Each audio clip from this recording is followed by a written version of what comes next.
Hari Om, Swagatam. Today I will be speaking on women from Ramayana. So let there be a verse which glorifies the feminine deity, the Devi, and all the women folk in that matter. Okay, from Devi Saptashati. Ya Devi Sarvabhuteshu Matrurupena Samsthita Namastasyai Namastasyai Namastasyai Namo Namaha. Ya Devi Sarvabhuteshu Buddhirupena Samsthita Namastasyai Namastasyai Namastasyai Namo Namaha. Ya Devi Sarvabhuteshu Shaktirupena Samsthita Namastasyai Namastasyai Namastasyai Namo Namaha. Hari Om and welcome to this class which is glorifying womanhood as such or femininity as such. Today let us speak about some women from Ramayana, because I started with Ramayana last Thursday so that I can deal with some women from the Ramayana today. Now Ramayana, as you all know, it's Ramayana and Mahabharata are the two great epics of India. Of course, in last lecture we saw it's not, Ramayana is not just the epic of India, but it's a global epic, okay? But Mahabharata also is there, and these are considered to be the world literature, not only the Indian literature. So just a recap like thing, and both epics are saga of valor and bravery of the Pandavas on one hand and Rama or Raghukula Nayaka on the other hand. Ramayana has Sita as the driving force, whereas Mahabharata has Draupadi as the driving force. And both are not just mythologies, they are the history, itihasa. They are the itihasa, historical documents of Indian literature. Okay? So with that background, let us go ahead. There is a famous verse which normally, so many women, they recite every day morning, like Pratasmaraniya Shlokaha. Like we say, Karagre Vasate Lakshmi, Karamadhe Saraswati, like that. At least in Maharashtra, I have seen Ahalya Draupadi Sita, Tara Mandodari Tatha, Panchakanya Smaren Nityam, Mahapatakanashanam. Now, when we say Panchakanya, is it Panchakanya or it is Panchakam Na? It is not Panchakanya, because basically all these are married women. Ahalya, Draupadi, Sita, they are no more Kanya. Kanya is a virgin girl, okay? They are not Kanya anymore, they are all married. Then how they were known to be Panchakanya? It's just an error. It's just an error on the part of a scribe. When you say it, Panchakanna Smaren Nityam, Panchakanna Smaren Nityam, Panchakam, group of 5. These are the 5 ladies. So it is a group of 5 ladies. Na, Nama, Naraha, Nru iti Shabdaha, Nru, Rikaranta. So na, Narau, Naraha, right? So na becomes the nominative singular, Prathama Ekavachana. And when you recite that, Panchakanna Smaren Nityam, Panchakanna Smaren Nityam, somebody when he heard it, he said, Panchakanna? Perhaps he was not knowing the word na. Nru. He just knew the word Nara. That is Akaranta Pullingi word. Okay? And therefore he made it Kanya. And therefore whatever we are reciting wrongly is Panchakanya Smaren Nityam. So this is a rectification of that error. It is not Panchakanya, it is Panchakam Na. Now why I am taking this verse, of course I am not going to deal with the other women except Ahalya and Sita from here. But I wanted to bring this point to you, that whatever verse we are reciting daily as a Pratasmaraniya Shloka, we are reciting it wrongly. So we should recite it Panchakam Na Smare Nityam. Okay. And from here, of course, when I would like to deal with the other women as well, but I don't know. Next topic, maybe this or some other. Okay. So women, all these have something in common, and what is that? they all have uncommon birth or uncommon origin. They are also the women who fought against the social norms. They underwent some suffering because of that. They suffered. They were put to test by the society, by their own families, and then they got recognized as strong women. And then later they were deified as well. For example, Sita became a goddess. When Rama became a deity, a god, Sita also became a deity, a goddess. So it's a journey from human to divine. Normally, in the mythology they speak of such thing. What does make a hero? Hero in making is a human being turning to divine because he undergoes some sufferings and ultimately proves his own candor. Okay, that's what makes him hero. So these are all the epic heroines in one way or the other. Okay, and they all have some uncommon births, some uncommon origin. They have suffered a lot in their life, but ultimately they got societal recognition as well. And no subordination, by no means, none of these ladies is subordinate or abala. That is a derogatory term, I feel, because just now we sang Shakti Rupena Samsthita, right? She is Shakti incarnate, she can't be abala. So they are no way submissive, they are no way subordinate, they are very strong women. How? Okay, so let us see that.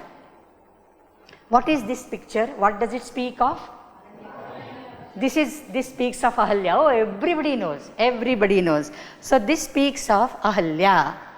Now this Ahalya Uddhara, this comes in which Kanda of Ramayana? This comes in Ayodhya Kanda. Balakanda. This comes in the Balakanda of Ramayana. Rama and Lakshmana are taken by Vishwamitra, and when they are going towards Mithila, okay, just before the Swayamvara, and therefore Sita is not here. Okay, before the Swayamvara of Rama, they are going towards Mithila, and on the way Rama sees a desolate hermitage, an ashrama, and he is worried, he is just curious to know why this ashrama is so desolate, nobody is staying here, such a big land. There must have been a Gurukula once upon a time, but why nobody is there? And then Vishwamitra tells him the story of Ahalya, Gautama and the curse and all that. Okay, so here starts in Balakanda the story of Ahalya. Now Ahalya, it comes in Balakanda, Ramayana, 48th chapter, from 11th verse onwards, this story comes. Ahalya was an extremely beautiful lady, created by Brahmadeva himself, created by the creator, but she was married to an old sage, Gautama. Okay. Now once Indra approached her in the absence of Gautama. When Gautama had gone out to take a bath, his daily ablutions and all that, to a river, that time Indra came in the form of Gautama Muni himself. Okay. And then in the disguise of Gautama he came. She satisfied him. Ahalya satisfied him, thinking he is Gautama. Okay, thinking he is Gautama, she satisfied him. After some time, original Gautama came. When original Gautama was entering, this pseudo Indra in the garb of Gautama was leaving out.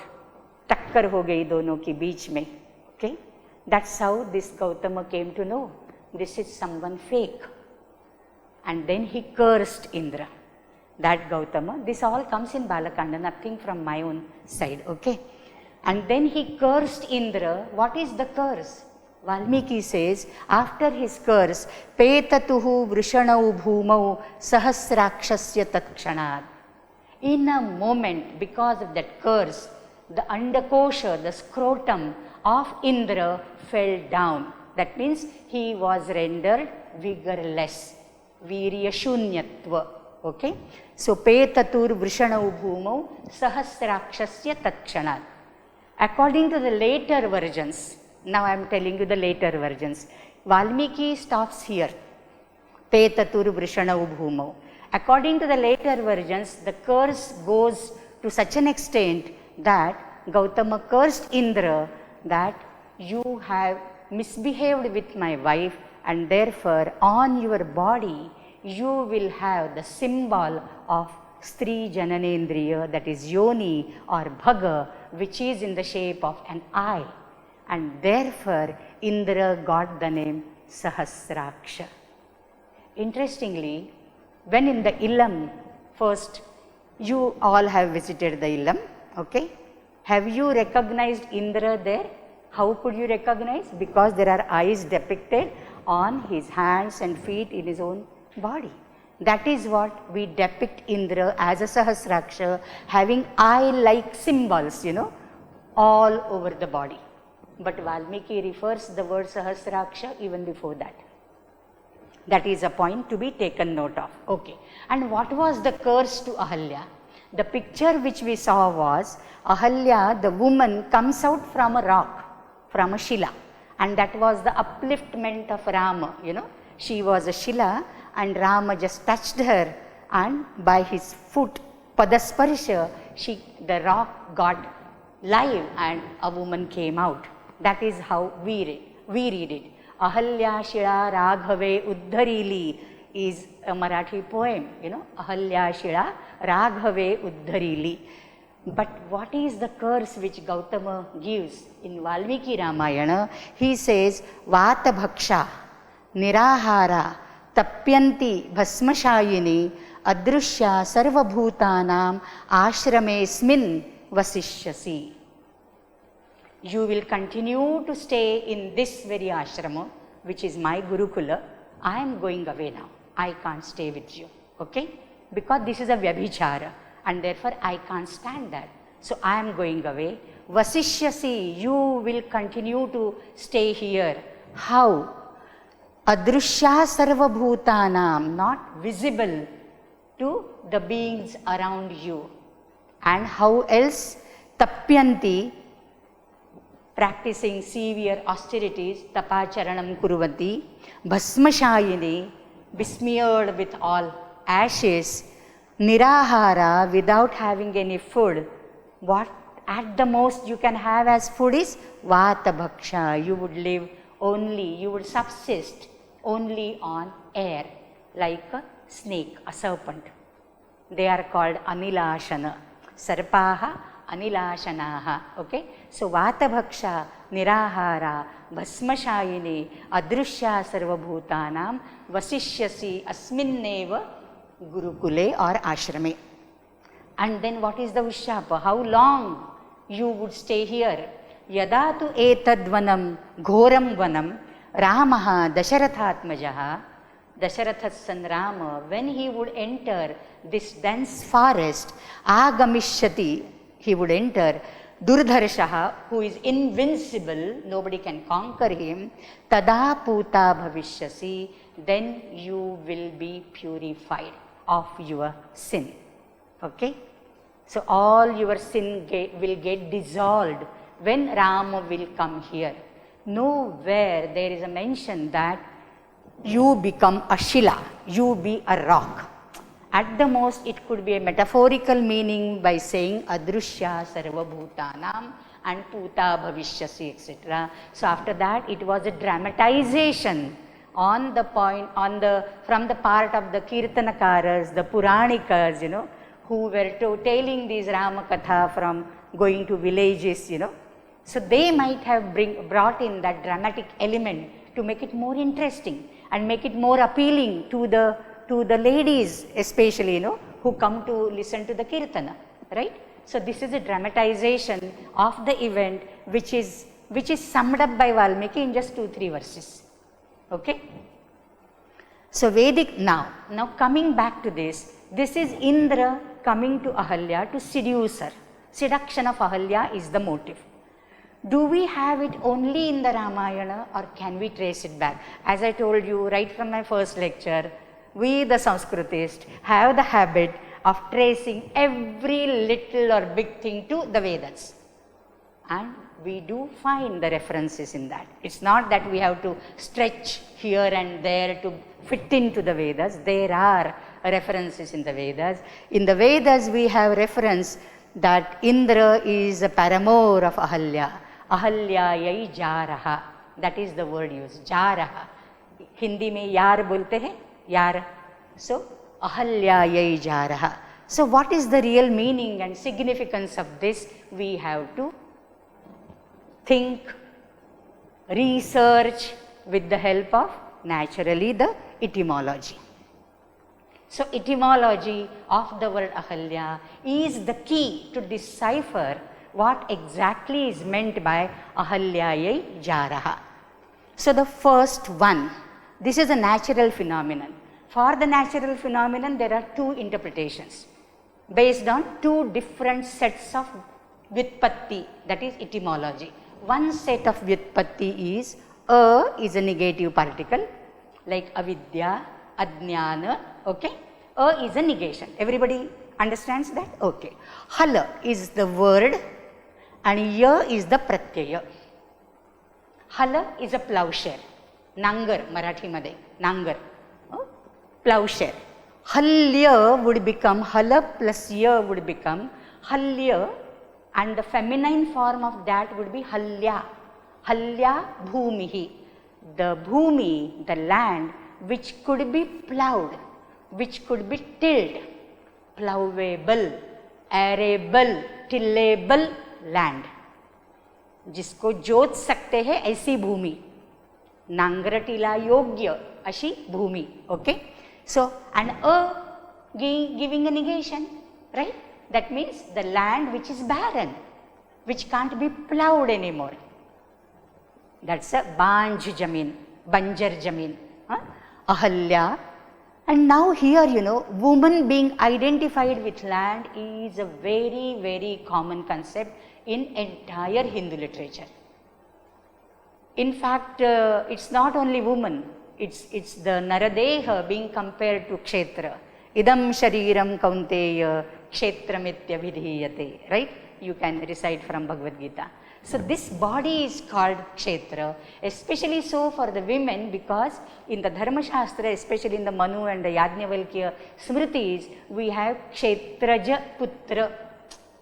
There is Aurasa Putra vis-a-vis Kshetraja Putra, sometimes later when I talk on Dharma Shastra. So, one who is not plowed, that is a virgin. So, Ahalya, the etymological meaning of Ahalya is a virgin land which is not plowed, such a land. And Vedic Indra, he is a god of rains. So, when Indra showers in multitudes, in so many torrents, on that barren land, it becomes fertile. So, it's simply a fecundity act, a fertilization act, which is quite a natural phenomenon. Indra, as a god of rains, he fertilizes a barren land. That is the meaning of Ahalyayai jaraha. Indra seducing Ahalya is making her fertile. That is, the land becomes Sujalam, Sasya Shamalam and all that. So, that is the one meaning. Gautama abandoned the land. This land, that is Ahalya, now the woman. Gautama abandoned it, and therefore it again became barren. Therefore, when Rama saw that ashrama as a desolate ashrama, it was again barren, because Gautama, the caretaker of that land, who was the caretaker of that land, right? He left, and therefore the land again became desolate. So, that's just a natural phenomenon. Rama's footprints, yada dasharathatmajaha Ramaha durdharshaha agamishyati tada puta bhavishyasi. So, Rama's footfall there restored the lost glory to the land. This means, in the clear term, recultivation started, habitation started, people were not living around.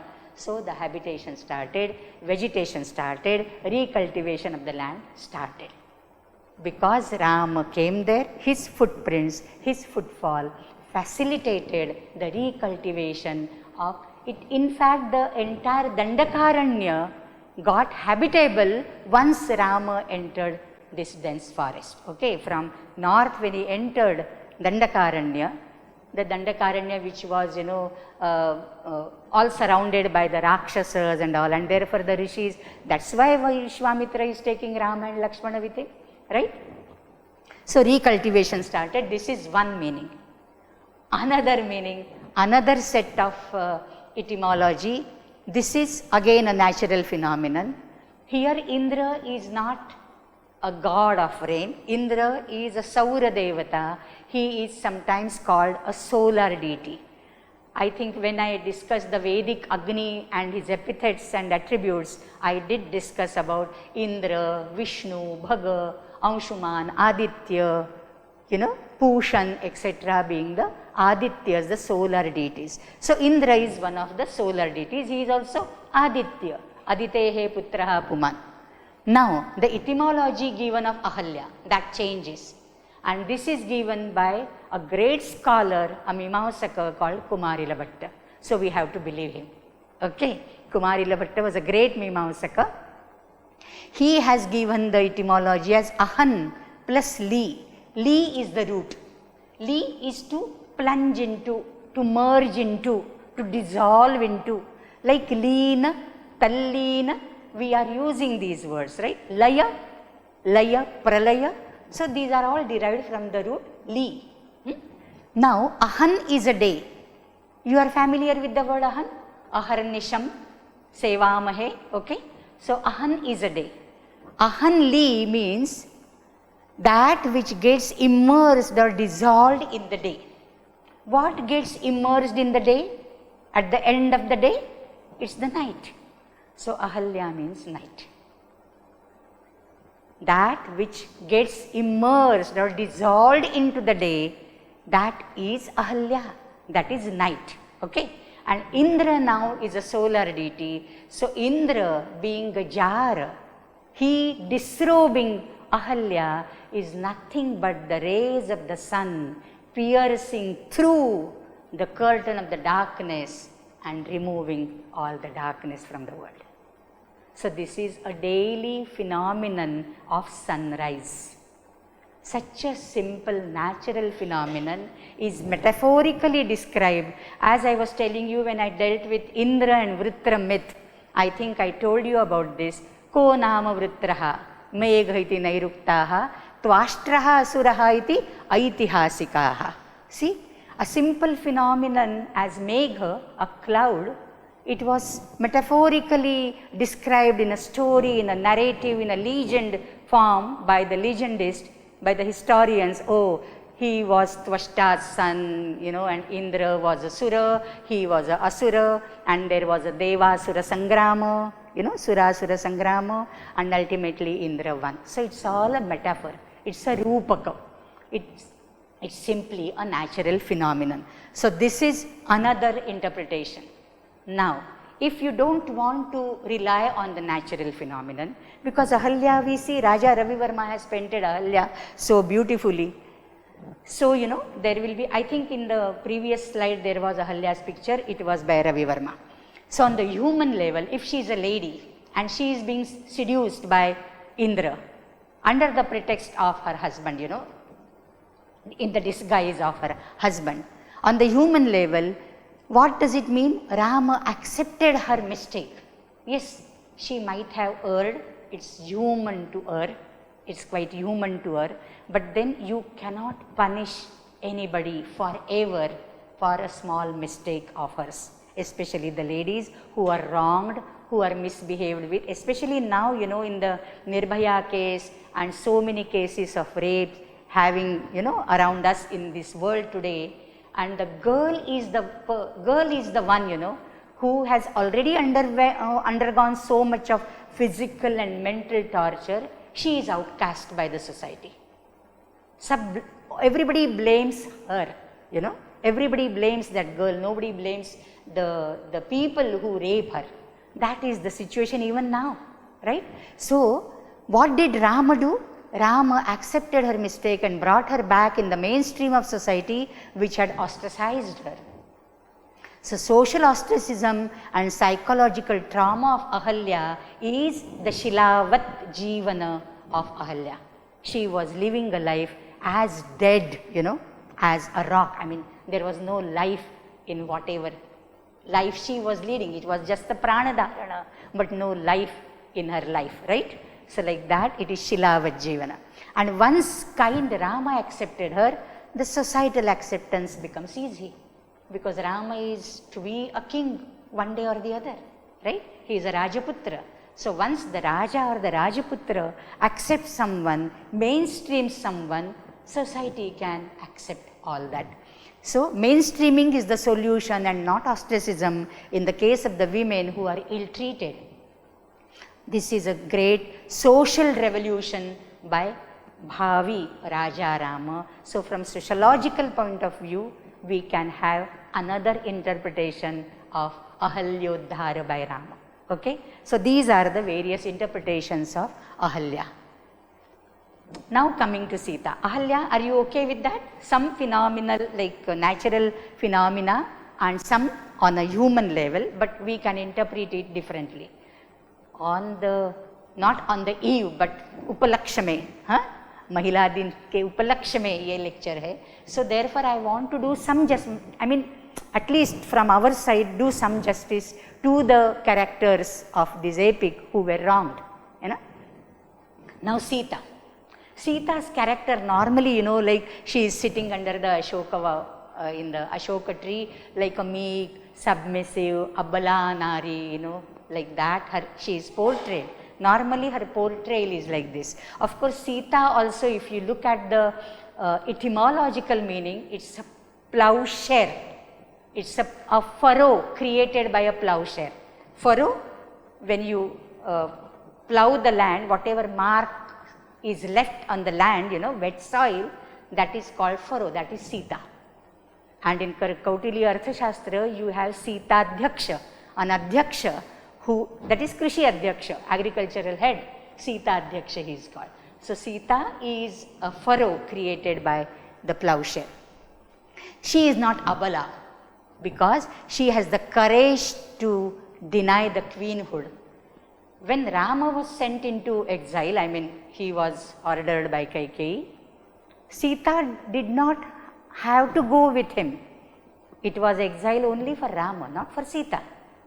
So Rama also suggested her, he tried to dissuade her. In Ayodhya Kanda we have that. And then, you know, there Sitaya kritam Ramasya tarjanam kimiva shailushaiva mam parebhyo datumichhasi. Like that she is accusing Rama.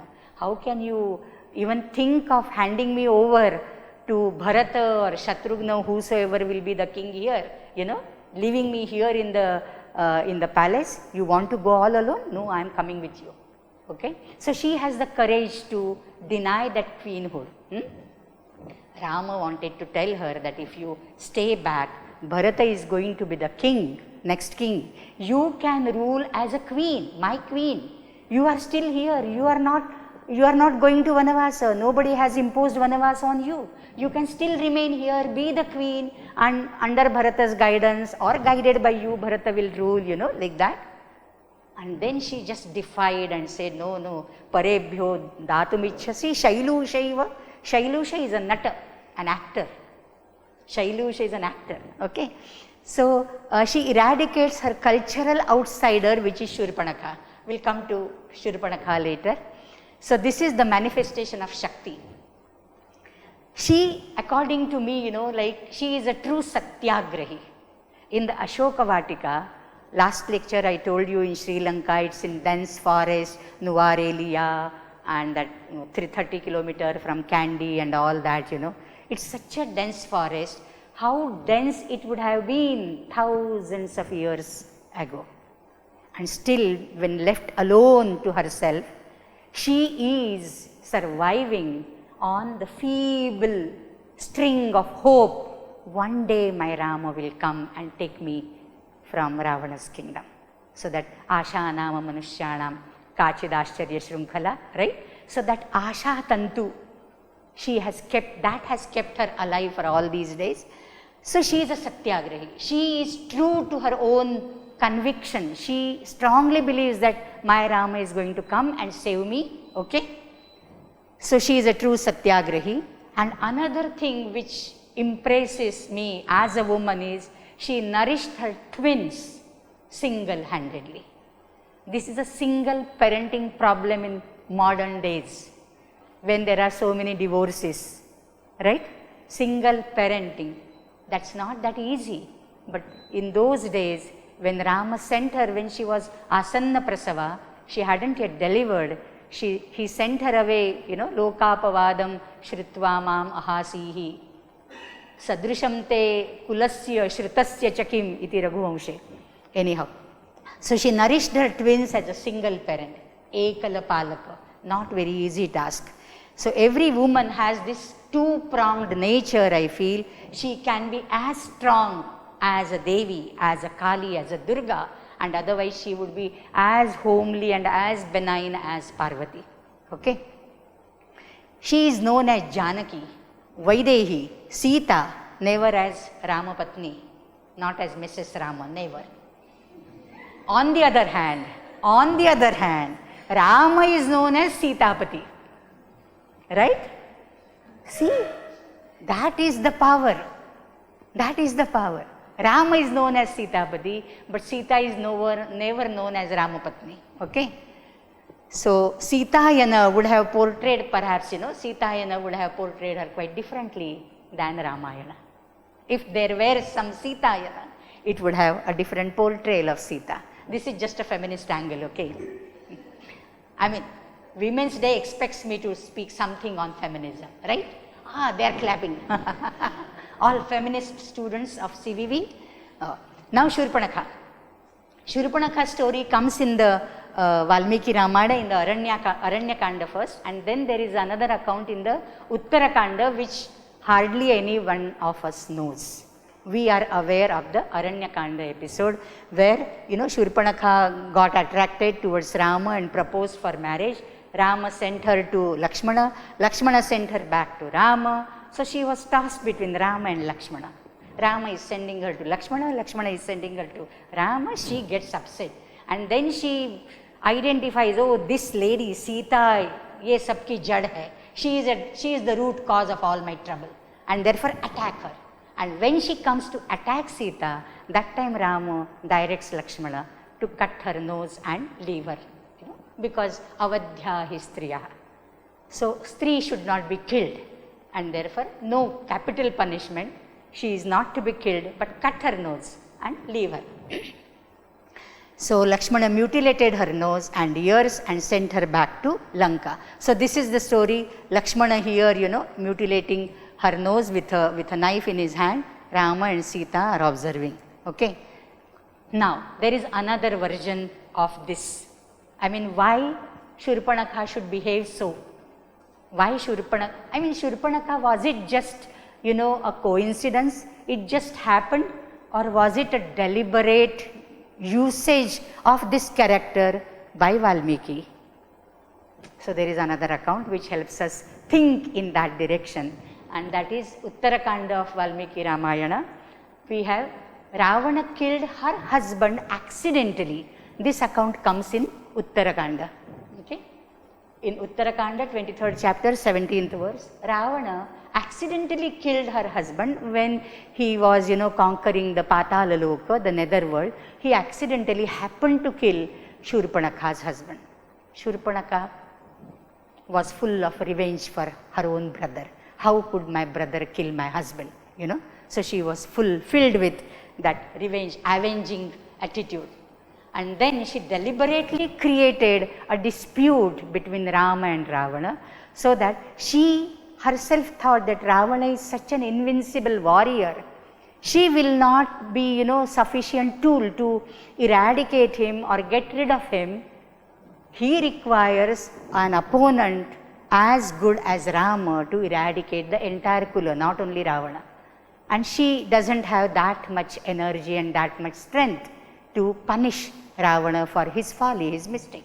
And therefore, it was a deliberate dispute she created between Rama and Ravana. She got her nose mutilated. She came back in the Aranyakanda that has, the account is there in Aranyakanda. She comes back to Ravana and tells, and Ravana asks, who did it all? And then she said, it is Rama. Then why don't you avenge, your sister's mutilation by your enemy? Then Ravana goes there, sends Maricha and all that story till Sita Apaharana. Okay? So she got it deliberately done. And then Rama killed Ravana in the battle, her revenge got complete. So Shurpanakha is a missile. Shurpanakha is a sort of a missile. Once it is let loose, it will go, hit its target and then only come back. So Shurpanakha is a missile. This character is used by Valmiki in this manner, and there is a Upodbalaka, there is something supplementary to that, and that account we find in the Uttarakanda. Okay? Namulam likhyate kinchit, namulam uchyate kinchit. Without evidence, without proof, you should not write anything, you should not speak anything. So there is a proof. Valmiki Ramayana. Not the Jain Ramayana, the Kakavin or Ramakiyan or Fralama, so many Ramayana. This is Valmiki Ramayana. Not even Ananda Adbhuta and Adhyatma Ramayana. Okay, Valmiki Ramayana. There is a ritual version of this. How could there be a ritual version of Shurpanakha? We can never think of that angle. But all our stories, they are embedded into rituals. Every story has some ritual aspect to it. Okay? So, Sita and Shurpanakha are the prototypes of good and bad women, and it's always true. Yato dharmas tato jayaha. So good always has to be victorious. Good always wins, and therefore Sita won and Shurpanakha had to lose. Okay? Now Sita symbolizes Lakshmi because Rama is Vishnu. Rama is Narayana, okay, Vishnu, and therefore Sita symbolizes Lakshmi. And this Shurpanakha, her prototype, she is Alakshmi, opposite of Lakshmi. We have Lakshmi, Alakshmi concept, especially used in Deepavali. Okay? So Alakshmi is driven away by lighting lamps in Deepavali festival. Therefore, on the Ashwin new moon day, what we do is light hundreds and thousands of lamps all over Amavasya day, which we call Lakshmi Pujan day. Okay? So on that day, if you light lamps, Lakshmi comes and Alakshmi is driven away. In Bengal, an image of Alakshmi is made and disfigured by cutting nose and ears. This is the material, this is the document, or this is the detail of the ritual which connects this Alakshmi to Shurpanakha. Shurpanakha's nose and ears were cut. This Alakshmi's nose and ears are cut. That figure is disfigured, and then the Lakshmi's figure is established there. It is worshipped, and that is how Diwali is celebrated. Okay?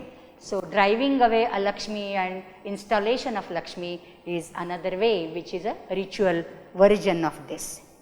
Now about this was according to the Valmiki Ramayana. There are other versions. I am not going into detail. You can Google Swami ko pooch ke, you can also find many more versions. I will tell you some names, okay?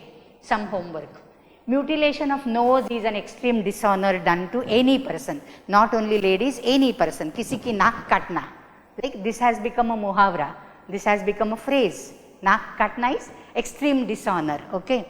And later story writers expanded this as mutilation of not only nose and ears, but lips and breasts, everything. So whatever is feminine, all that is destroyed.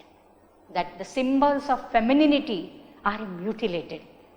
So this goes on and on, like the mutilation goes on and on. So connection with femininity, and so distasteful, without nose, without ears, without lips. So this is the picture, her lips, her breasts are cut, her nose is cut by a sword by Lakshmana. So, and she then is symbolized as lustfulness incarnate, lustfulness, ugliness. Even Valmiki describes her as an ugly woman. Shurpanakha, one whose nakha, her nails are as broad and ugly and not manicured, So, as broad and ugly as a winnowing basket, Shurpa. Shurpa is a winnowing basket, right? So, Shurpanakha, Valmiki has portrayed her as a very ugly woman. So, revenge is the strong motive. But narrators, the creative writers especially, they are not ready to accept this only black shade or black portrayal of Shurpanakha. They want to portray her in a grey shade. Okay, so how do they do it? There are some 2-3 like dancers. One is Ashavari Mazumdar and Shamala Bishwas. They are doing, Ashavari Mazumdar I think is in Kathak, Shamala Bishwas is in Odissi, and they depict Shurpanakha not as a symbol of Bibhatsa but as a Karuna Rasa. Not as jiski naak aur ye kati hai, you know, khoon se latpat hai, not like that. She doesn't create any hasya, she doesn't create any disgust, she creates pity in your mind, pity in your heart, she touches your heart. So like that they want to portray her. Creative performers, Nirankushaha, they can portray as they want to, okay. And on Shurpanakha, I have read one Marathi novel. It is called Shamini by Tara Banarase. Shamini is Shurpanakha. And Tara Banarase wants to depict her as from a feminist angle, totally a feminist angle. So she has portrayed her as, you know, she is the governor of the Deccan Plateau, the Dandakaranya. So the land where Rama and Lakshmana and Sita are staying in that Panchavati, all that entire area belongs to her. She is the governor of that, and this hutment or this Parnakuti was an encroachment in her area, and therefore she once went and asked, who are you to encroach like this? And she justifies her that being the landowner, she has every right to ask the encroacher, what business you have got here, right? And then the whole story happened, you know, the mutilation and all that. But she had every right to ask her own right, women's right. So that's another version. I am not that far, but then that's another version. Just to tell you, I mean, these are creative writers and performers, you know, they can portray the character as they want to. So there is a freedom to do it. Vichara Swatantriya, Abhivyakti Swatantriya, we have that. Then we come to Kaikeyi, the last character of Ramayana now, which I am dealing with today. This is a very complex and very fascinating character in the Ramayana. She married Dasharatha. I mean, Dasharatha already had 2 wives, Kaushalya and Sumitra. When he married her, Kaikeyi, the Keikaya Raja, and especially Kaikeyi, she was extremely beautiful. And she was half the age of Dasharatha. Okay. So she put a condition that if you promise me that my son will get the Rajgaddi, you know, the throne, then I will marry you. And in the Ayodhya Kanda, Valmiki does mention this Rajya Shulka. The word is used as Rajya Shulka. So this was Kaikeyi's Rajya Shulka. She had demanded that. On that condition, she married Dasharatha. Okay, so this is the Prishtabhumi, this is the background of their marriage. Now after marriage, she came to Ayodhya. She is a strong-willed warrior because she knew warfare, battle techniques, was very brave. And once she had saved Dasharatha from battlefield when he got injured, she drove him safe, you know, to some other place, then did all the first aid and all that, and again Dasharatha went and fought. That is the story in Valmiki Ramayana also. So that time Dasharatha owed her 2 boons. Now, do vardhan sabko malum hai. 2 boons, you know, he owed her, everybody knows that. But then that is the situation, how brave she was a warrior, and therefore this picture from Google Swami. But she is stamped as an evil character. She is stamped as an evil character when she asked for her right. There are 2 things here, just see. One thing is Rajya Shulka. On that condition, that's a contract. That's a contract marriage. If the contract doesn't get fulfilled, she has every right to ask for that. Her right it is, right? So that is one thing. And second, Dasharatha has offered her 2 boons, and at proper time I will ask. That is what she said. And at the proper time, driven by Manthara, she is asking for her rightful share for her son, not for herself, but her son. And again now there is another third angle to it. I think we'll see it in the next slide. So she sacrificed her goodness in the wider interest of the people. I think I should take it here only. There is a third angle to this, and that is when Dasharatha by mistake had killed the blind parents of the Munikumara, whom we call Shravana Kumara, Valmiki doesn't refer to the name. It is Munikumara Katha in Ayodhya Kanda. Munikumara Katha. So Munikumara and his blind parents, So he killed by mistake the Munikumara, and the blind parents lamented the loss of their son, and they cursed Dasharatha that one day you will die when you lose your son like this. Like we have lost our son and we are lamenting. You will lose your son, you will lament, and then you will die. Now this story was known to Kaikeyi through Vasishtha. In fact, this story was not known to anybody according to Valmiki Ramayana. When Dasharatha is on the deathbed after Rama is sent to Vanavasa, Rama, Lakshmana, Sita, all three of them go, and Dasharatha is on the deathbed. He shifts his home from Kaikeyi's palace to Kaushalya's palace, and then he tells this story to Kaushalya. Till then nobody in the palace knew about this story according to Valmiki Ramayana. But according to other Ramayanas, there are so many Ramayanas, oral traditions are also there. Okay, so according to one such tradition, this was told to Kaikeyi by Dasharatha, and then they had a plotting between them. It was a strategic planning. If Dasharatha has to die after the death of the son, his beloved son, it has to be Rama, then Rama has to be killed by somebody, and then Dasharatha will die. So to save that, sending him to Vanavasa is as good as sending him beyond our eyesight. It is as good as killing him, not seeing him. And not seeing him, Dasharatha will die in the lamentations of the son, right? So Rama's life will be saved. And Kaikeyi loved Rama so much, more than Kaushalya did love Rama. So that is how Valmiki also said. Kaushalya's love for Rama and Kaikeyi's love for Rama. Kaikeyi loved him more than Kaushalya. And then what made this change in her? That was all Vasishtha. So she took all the bitterness, okay?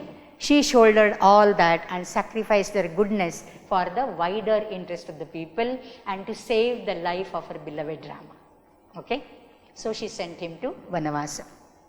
So Rama's exile was destined anyhow to kill Ravana.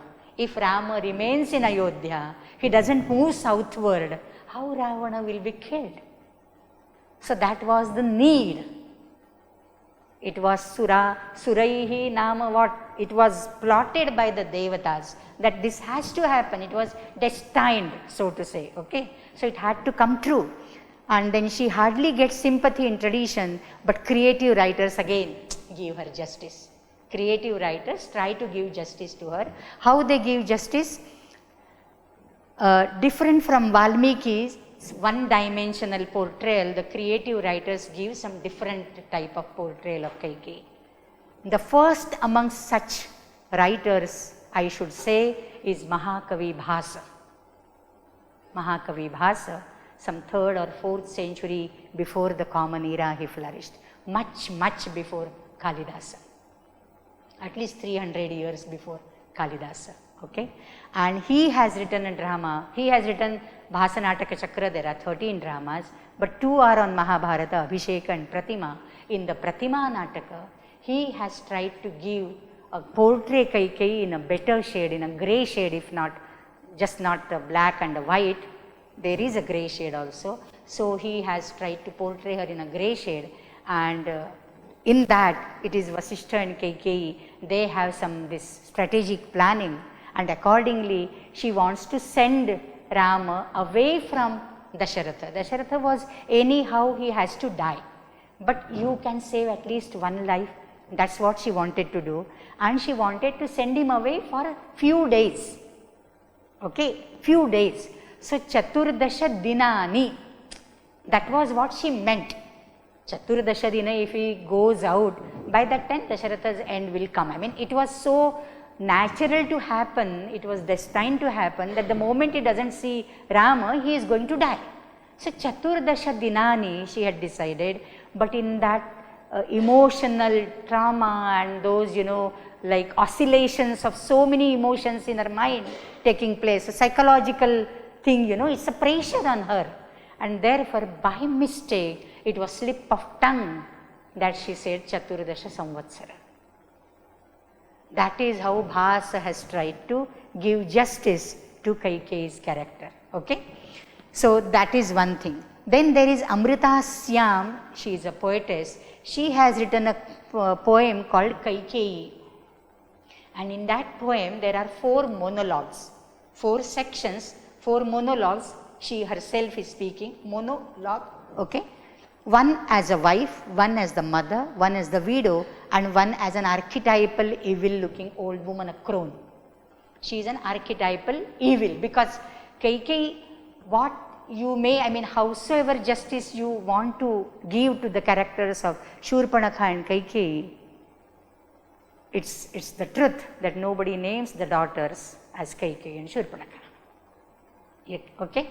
Nobody names their daughter as Kaikeyi and Shurpanakha. Howsoever good she may be, howsoever good you may paint her, but nobody names the daughters as Kaikeyi or Shurpanakha. That remains the truth, at least in India. Now these 4 monologues, it is, it's again a psychological probing into the character of Kaikeyi done by this feminist woman, feminist poet, and she says she was the only person in the entire royal palace who could understand the agony of Sita. Sita stayed in Ravana's kingdom in Sri Lanka for a year. And what sort of suffering, what sort of mental trauma she underwent. Nobody could sympathize or had that much empathy to her except for Kaikeyi. For Kaikeyi, she was as I told you, Kaikeyi was half the age of Dasharatha. Okay, so she was like an elder sister almost to Sita. Not much of a age difference, though designation wise she was her mother. Kaikeyi was Sita's mother-in-law, but then age wise she was very close, right? And therefore Kaikeyi could probe, and Kaikeyi could unearth and make Sita speak something, confide in him about the suffering and all those things. And then there are some 2 lines. Sita, when she tries to probe into Sita's agonies and Sita's worries, Sita only smiled and rested her head on my lap, and I dared not probe further. The shadow under her eyes passed unnoticed. Such beautiful lines. Whether it is true or not, this is a psychological probing, and the psychology students here, they would agree that any character could have this softer side, this benign side. Whatever the malign nature may be of a person, there is always a silver shade, right, to the dark cloud. And we have this like in a Hindi movie, it was like V. Shantaram's movie, Chhe Kaidi The. What was the movie? Do Aankhein Bara Haath, the criminals, convicted criminals, but the jailer believed in the goodness of their soul, and he tried to probe into that, and nurture that goodness of every human being. So this is that sort of thing, okay. So Sita only smiled and rested. There is another Bengali novel by Deepak Chandra. It's an old novel now, Janani Kaikeyi, Mata Kaikeyi. So the motherhood of Kaikeyi is highlighted, Janani Kaikeyi, okay. So this is another thing.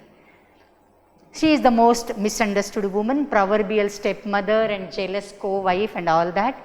But Rama was destined to kill Ravana. I think I covered this, and sage Vasishtha helped Kaikeyi execute the plan.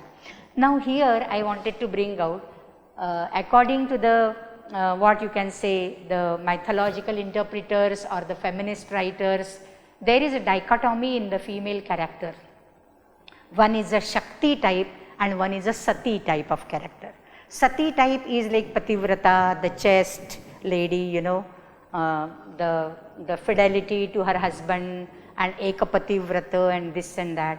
On the other hand, there is a Shakti type, very vigorous, and they will do whatever they want to in their life.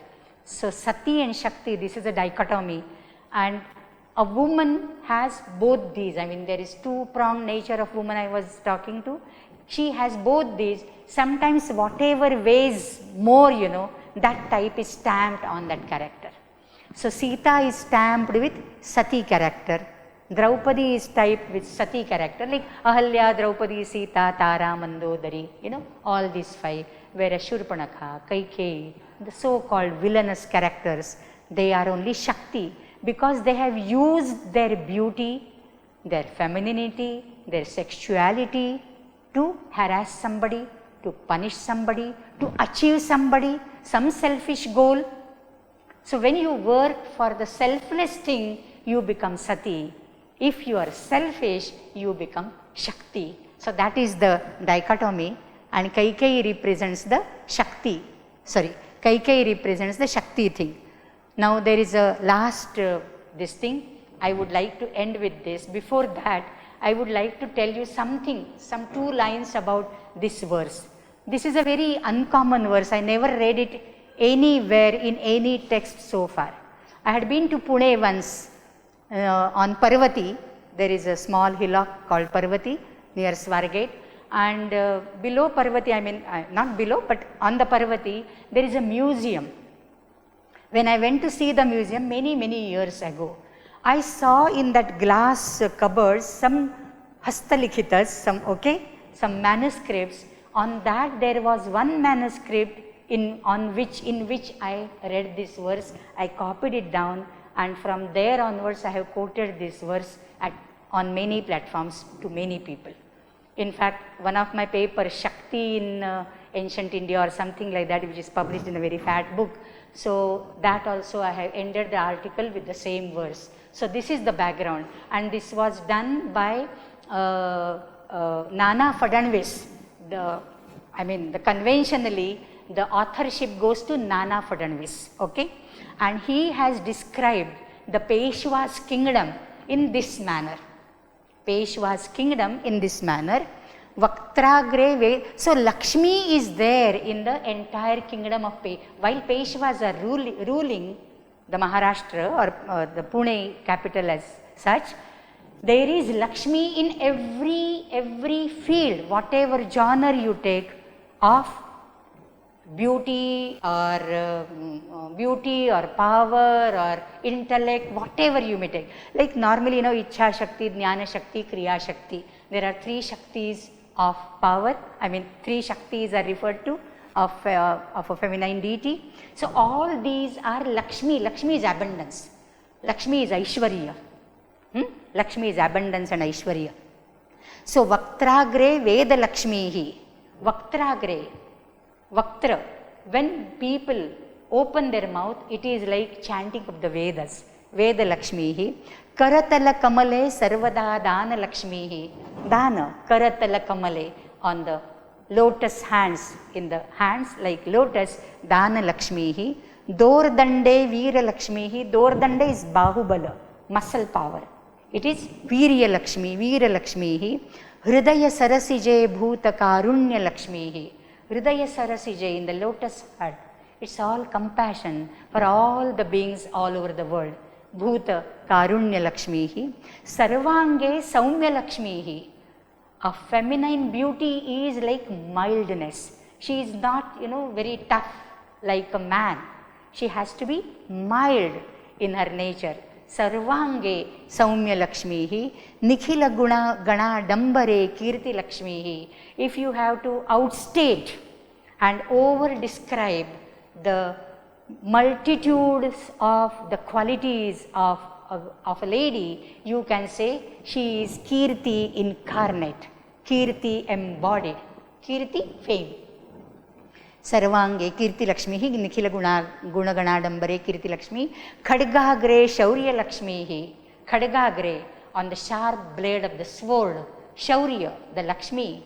The Aishwarya which stays on the Peshwa's blade, the sharp blade of the sword is the Shaurya. It's the direct, the valor and the bravery.